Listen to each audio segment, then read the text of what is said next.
পাঠ ১০৮-এর ১৭ গান্ধারীর আবেদন রবীন্দ্রনাথ ঠাকুর।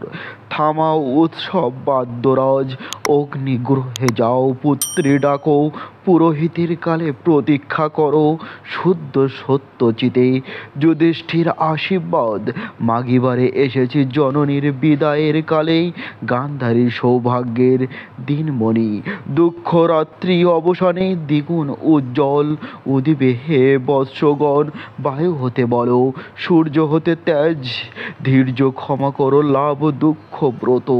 পুত্র মোর রমা দৈন মাঝে গুপ্ত থাকি, দিন ছদ্মরূপে ফিরুন পঞ্চাতে তব সদা চুপে চুপে। দুঃখ হতে তোমাতরে করুণ সঞ্চয় অক্ষয়, সম্পদ নিত্য নির্ভয় নির্বাস।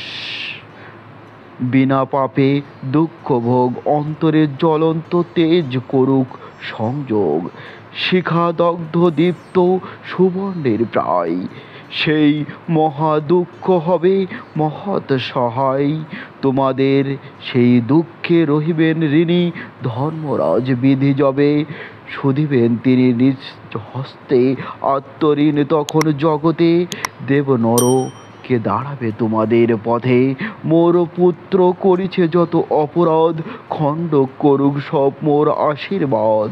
পুত্র ধিক পুত্রগণ অন্যায় পীড়ন, গভীর কল্যাণ সিদ্ধ করুক মন্ত্রণ। দিকে আলিঙ্গন ভূলিষ্ঠিতা স্বর্ণলতা, হে বৎসে আমার, হে আমার রাহুগ্রস্ত শশী একবার।